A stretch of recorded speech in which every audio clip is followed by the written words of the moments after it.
Olá, irmãos, bom dia.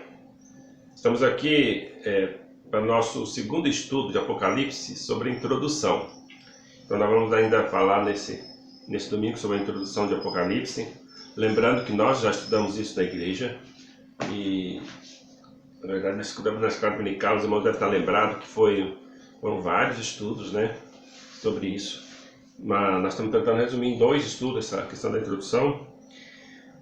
Eu gostaria que nós abríssemos nossas Bíblias em Apocalipse 1:19. Diz assim, Apocalipse 1:19 fala assim: escreve, pois, as coisas que viste, e as que são, e as que hão de acontecer depois destas. Mais tarde vou mencionar esse versículo, porque eu ter lido ele. Lembrando que no nosso estudo nós já definimos, já nos posicionamos em relação ao nosso método de interpretação. Nosso método de interpretação histórico-crítico, não é histórico, gramatical, contextual. Então, nosso método de interpretação é este. Então, histórico, gramatical, contextual. E nós definimos também, para a interpretação do Apocalipse, nós somos dispensacionalistas. Então, nós optamos pela posição dispensacionalista.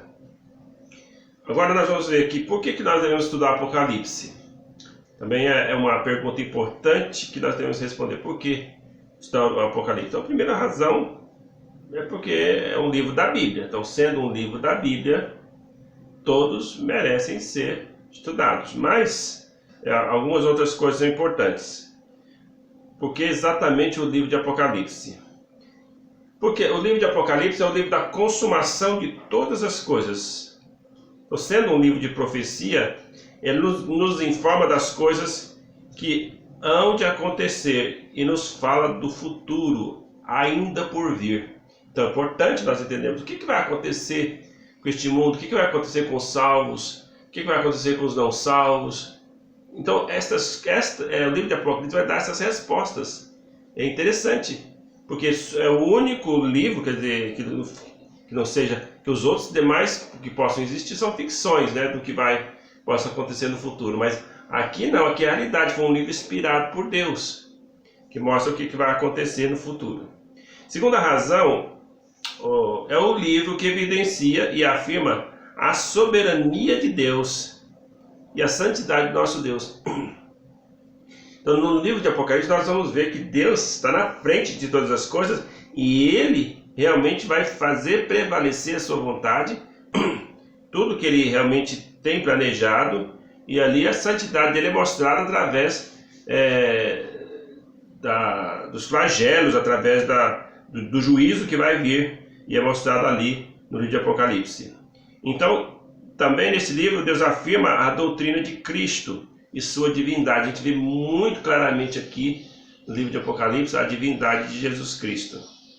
E muitas verdades sobre Jesus Cristo. Então, a terceira razão porque estudar Apocalipse é que ela afirma e confirma a depravação total dos homens. Os homens que são merecedores de todo julgamento e que mesmo no meio do juízo intenso vão continuar blasfemando contra Deus. Então isso vai mostrar que o homem não é, o homem realmente, mesmo sendo provado tudo, em vez de quebrantar, em vez de se arrepender, eles não vão se arrepender.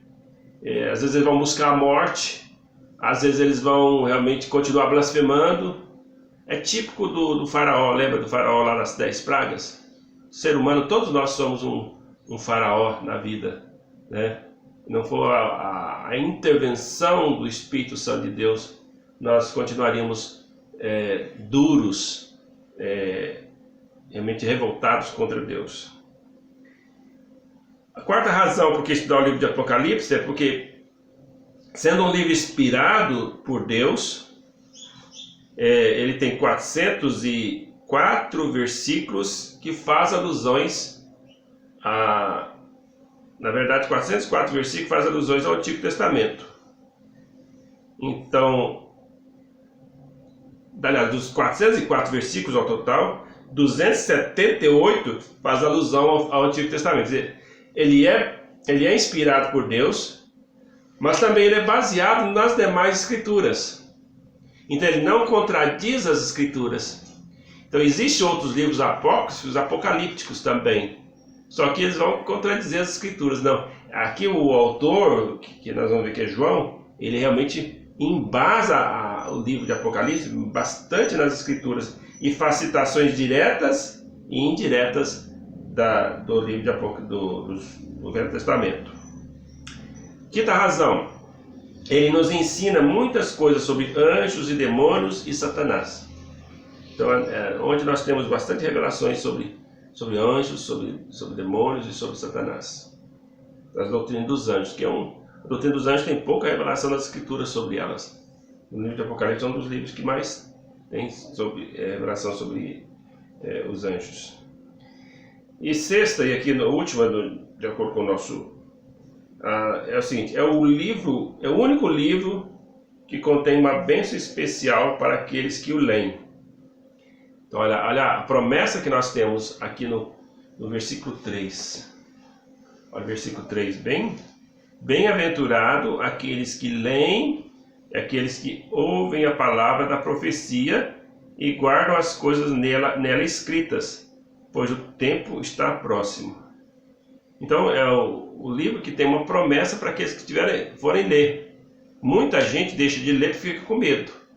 Porque na verdade o livro de Apocalipse é um livro de julgamento, né? na sua maior parte, vai falar sobre o julgamento que vai sobre a terra. São 21 flagelos. Mas as pessoas ficam com medo e perdem as bem-aventuranças. O crente não deveria temer. Todos os crentes do Senhor Jesus Cristo deveriam ler Apocalipse sem medo, ler várias vezes. E aí então nós temos a promessa, bem-aventurados aqueles que leem, aqueles que ouvem a palavra da profecia e guardam. Então assim deve ser com toda a escritura, né? Você tem que ler, você vai ouvir e guardar no coração. E Salmo 119 fala, guardo no coração para quê? Palavra de Deus, para não pecar contra Deus. Essas são as razões. Só fazendo uma revisão, as 4 visões sobre o Apocalipse. Lembrando que é preterista, né? Passado, né? Que tudo já aconteceu, a visão historicista. Então essa visão historicista, antigamente os protestantes, eles adotavam essa visão na sua maioria. Por quê? Mas depois eles realmente viram que não era uma visão, um ponto de vista bíblico. Aí todos abandonaram essa visão, acho que nenhum dos protestantes, exceto os adventistas do sétimo dia, que mantém ainda essa visão historicista. E a visão futurista. Lembra que nós nos identificamos como futuristas? Então nós nos colocamos nessa visão futurista aqui. E a visão idealista, que é a temporal. Também nós já falamos sobre isso. Quais as chaves para a interpretação do Apocalipse? Primeira chave é o seguinte. O Senhor quer que entendamos o livro. O próprio nome do livro é Apocalipse, que significa revelação. Então não é um livro de mistério, é um livro de revelação. Claro que, como é um livro que vai descrever coisas que acontecem no céu e depois vai ter consequências na terra, então para alguém como João, vendo todas aquelas coisas lá no céu, quando ele vai descrever essas coisas, ele tem dificuldade de falar isso assim, é isso e isso. Então ele faz sempre comparação com aquilo que ele conhece. Então parece que tem muito simbolismo, né, comparado com comparação no caso, mas o objetivo principal é revelar, não é esconder, é descobrir, é desvendar, é tirar a nuvem nebulosa para que todos possam entender. Tá? Então o Senhor Jesus até promete uma bênção especial para aqueles que leem, aqueles que ouvem, aqueles que praticam conforme já lemos Apocalipse 1:3. Então, é um livro de revelação. Segunda chave. A maior parte do que está no livro do Apocalipse não é informação nova. Apocalipse é para onde toda a profecia se cumpre. Apesar de ser um livro futurista, também olha para trás e une todas as linhas que perpassam os livros anteriores. Então lembra que nós falamos dos 404 versículos, 278 fazem alusão ao Antigo Testamento. Então ele está baseado, está embasado no Antigo Testamento. Então, apesar de ser um livro de profecia, ele não é futurista. Então não é que tudo que está falando nele é coisa nova. Ele cita, faz alusões, faz referências. Certo? 550 alusões ou referências ao Antigo Testamento. Então o Apocalipse ele une o conteúdo do Antigo Testamento com a sequência abrangente dos acontecimentos. Porque no Antigo Testamento nós temos vários livros de profecia. Daniel, Joel, Amós, Obadias, Jonas, Miqueias, Naum, Isaías, Jeremias, Lamentações. Todos são livros proféticos. Né? Zacarias, Malaquias, todos são livros proféticos. Então, muitas coisas que nós sabemos de profecia estão lá no Velho Testamento.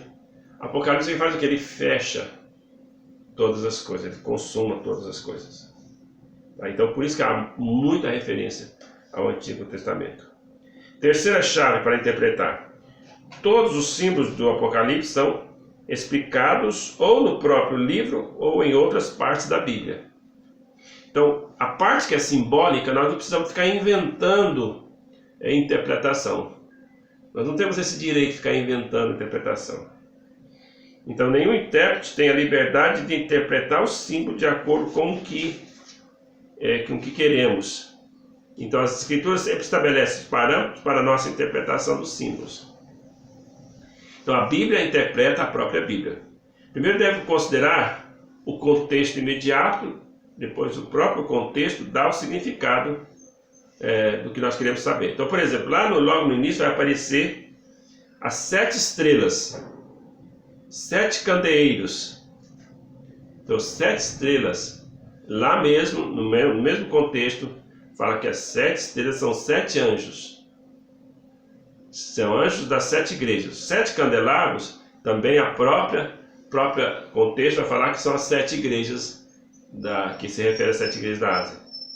Então, o que vai precisar de interpretação, ali para saber, as 7 estrelas são 7 anjos. Agora, esses anjos, a palavra anjo significa ministros, né? E agora, esses ministros serão ministros humanos ou seriam angelicais? Então, a interpretação seria nesse sentido só, mas que o significado é anjo ou ministros, que é o significado da palavra anjo significa isso. E assim por diante, nós vamos ter outras referências aqui do que realmente do significado das profecias. Ok? Os números no Apocalipse, na verdade, o livro de Apocalipse ele usa bastante de números.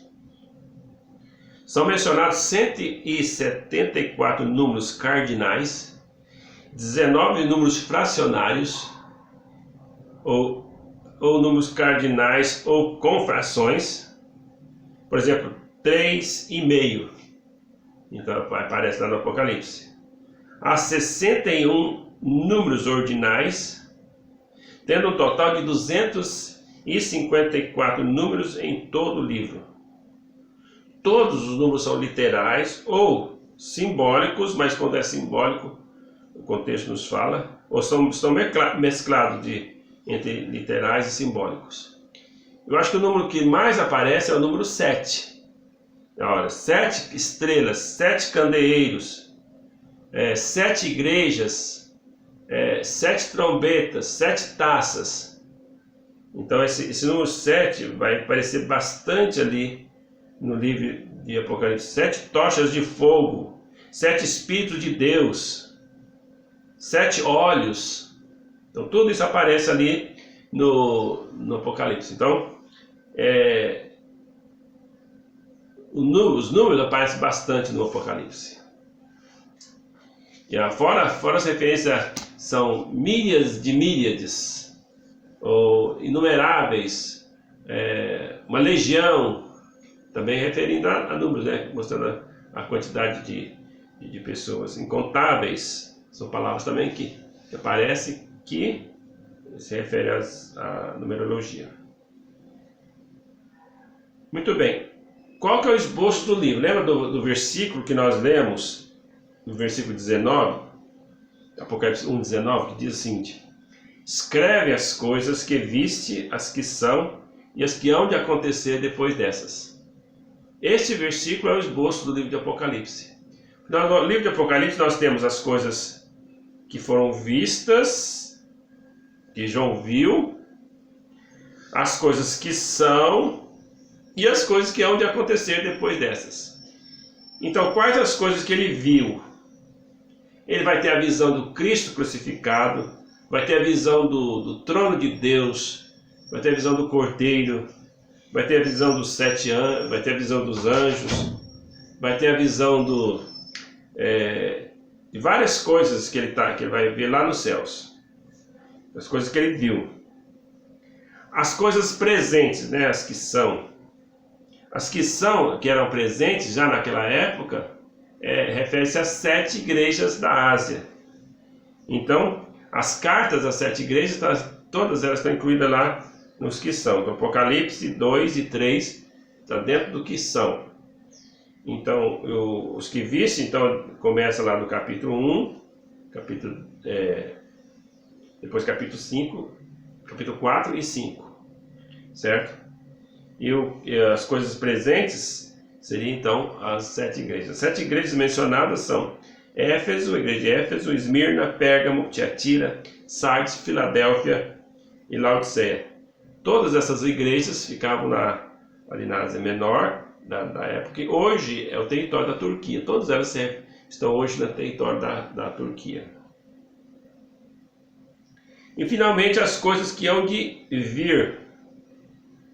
Então, Apocalipse, a partir do capítulo 6, certo? Até o 22.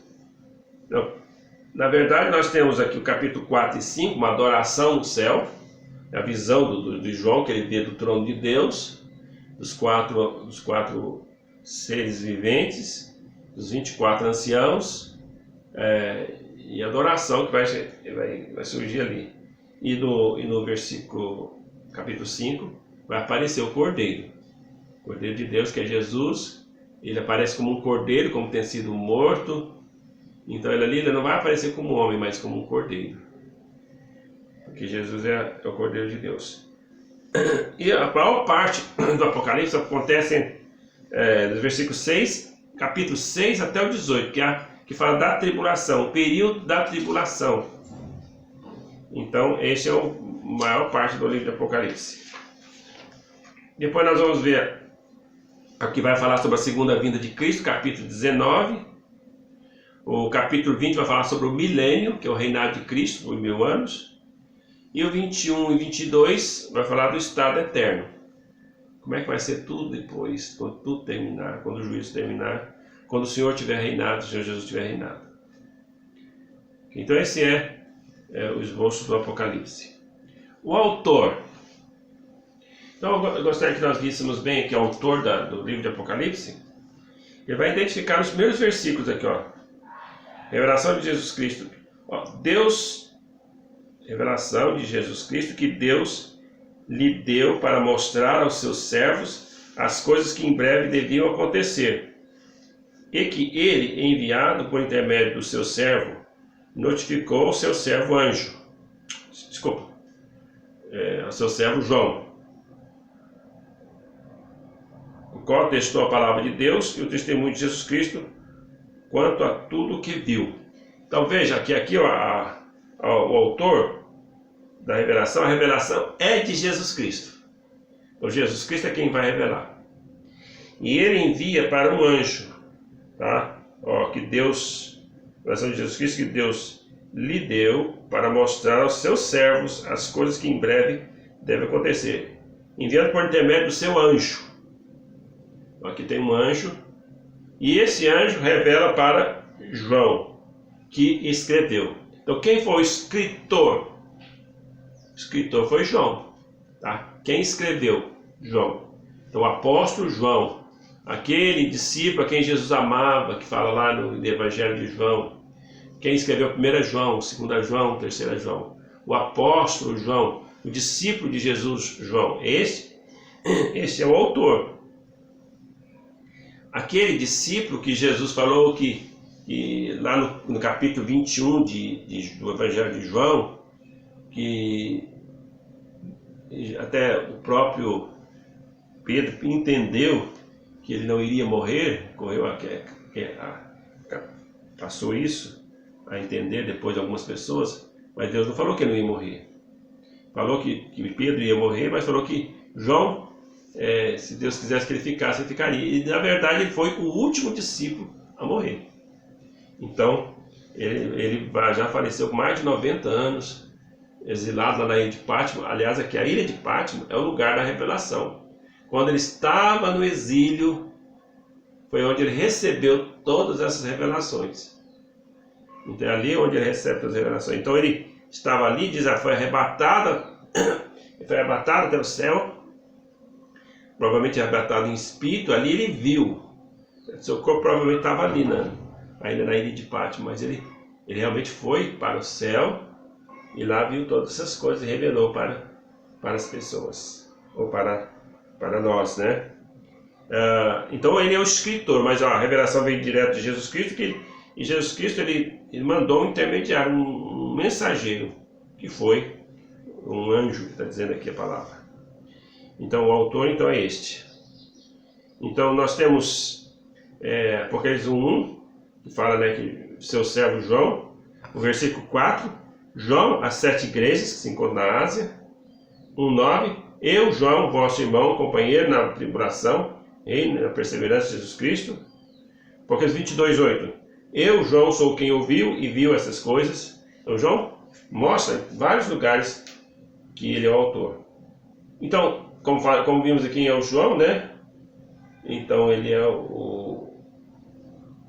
não é o João Marcos, não é o João Batista, mas como falamos, é o João Apóstolo. Vimos que ele já escreveu outras cartas, ou outros livros, né? Ele escreveu o Evangelho de João, 3 cartas e o livro de Apocalipse. Então, nós podemos ver o seguinte: a experiência extraordinária pela qual João estava passando, é natural que o seu estilo tivesse uma alteração.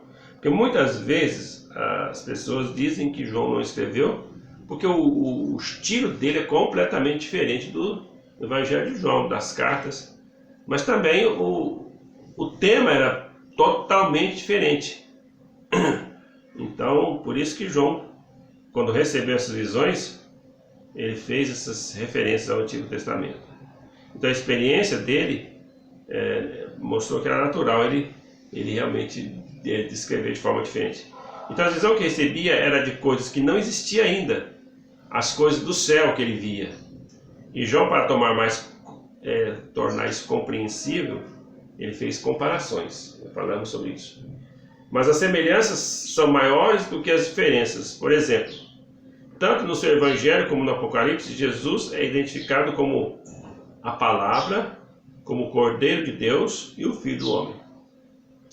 Então, o argumento externo à Bíblia é o pai da igreja, o Justino Mártir, no século II depois de Cristo, que identificou João como autor.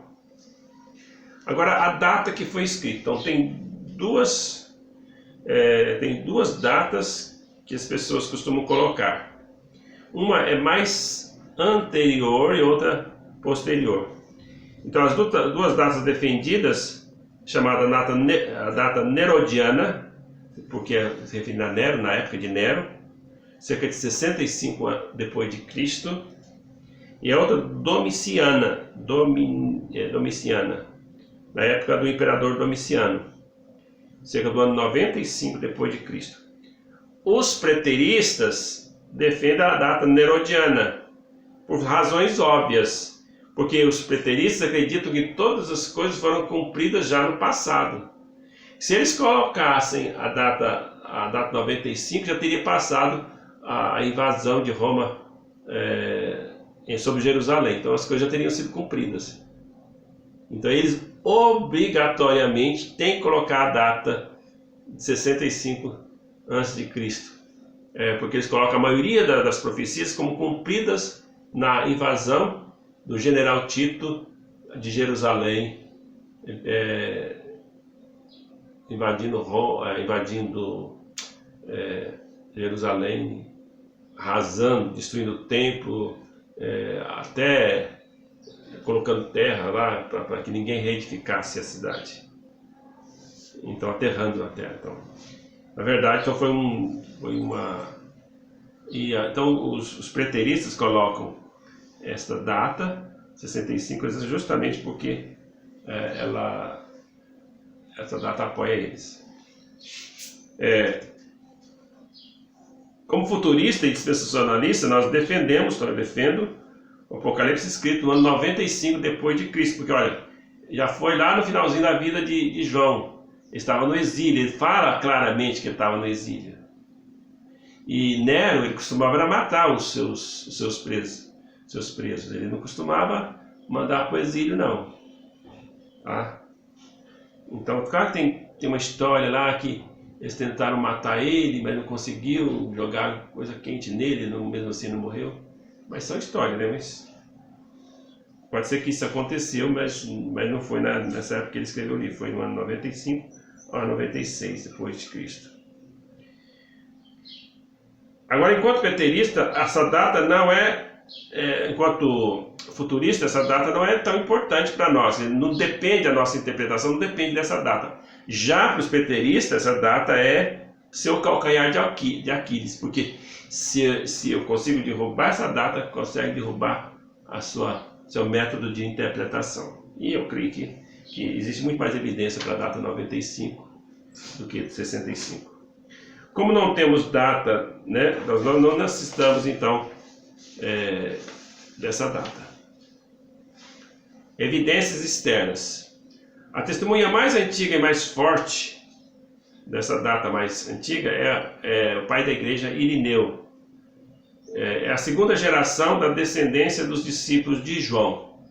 Então Irineu foi a segunda geração, então ele foi descendente de Policarpo, que foi descendente de Policarpo, ele foi discípulo de Policarpo, e Policarpo foi discípulo de João. Então é a segunda geração de discípulos.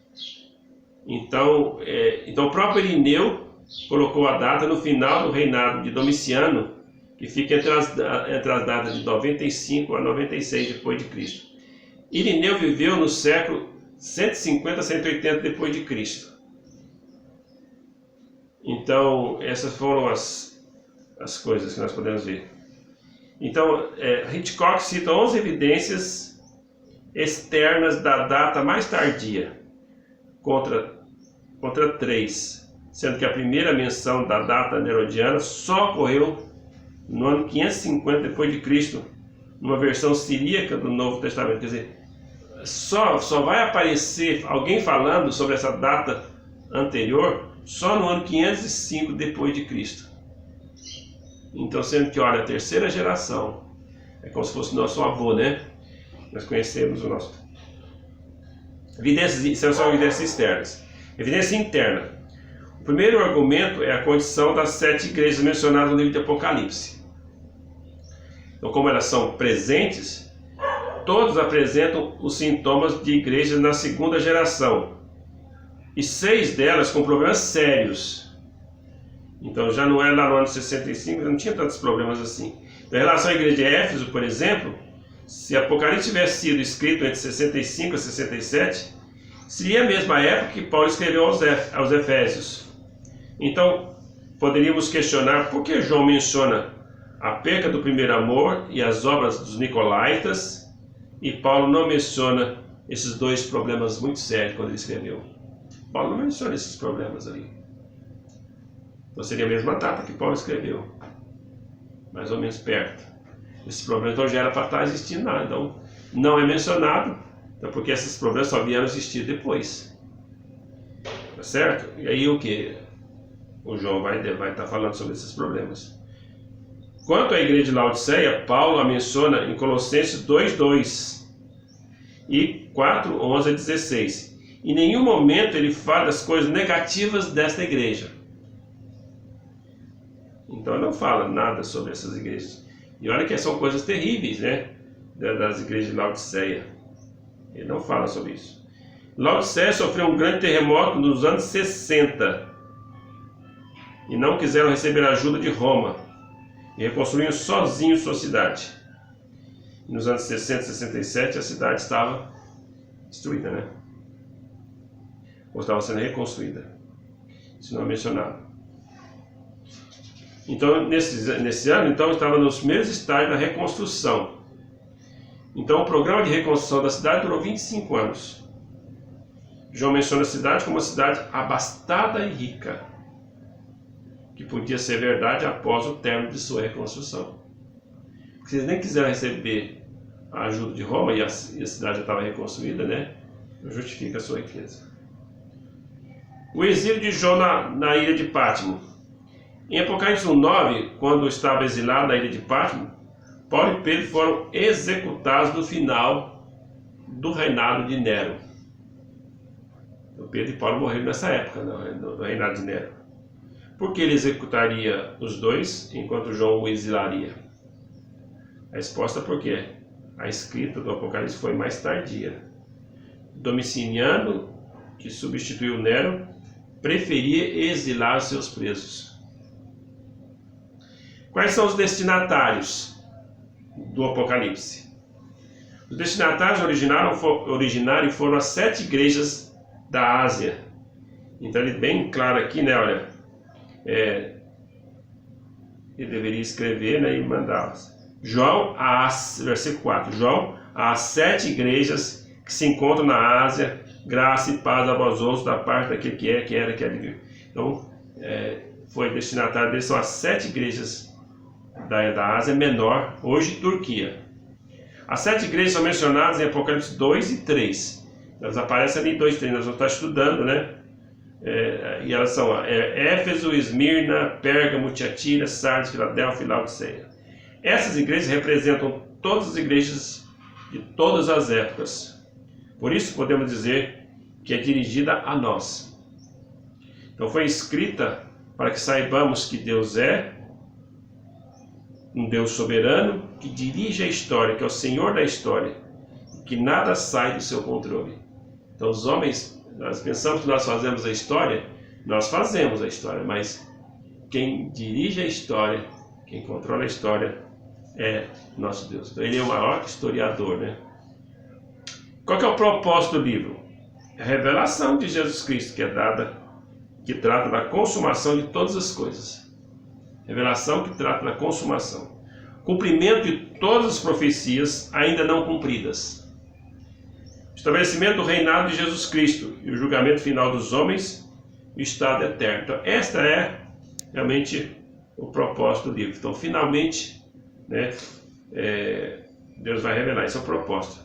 Revelação do que vai acontecer. Cumprimento de todas as profecias, estabelecimento do reinado de Cristo, julgamento final dos homens e o estado eterno. Então foi isso. Então aí, com isso nós encerramos a nossa parte de introdução. E semana que vem nós vamos então já gravar a parte de começando então no primeiro versículo indo adiante. Bom, vamos agradecer a Deus. Obrigado, Senhor, pela tua palavra. Obrigado por podermos estudar aqui Apocalipse mais uma vez. Estar revisando com os irmãos o livro de Apocalipse. E isso é muito bom porque todos nós vamos ter eles gravados e podemos estar revisando a qualquer momento. Nós te agradecemos, ó Pai, em nome de Jesus. Amém. Deus abençoe, irmãos.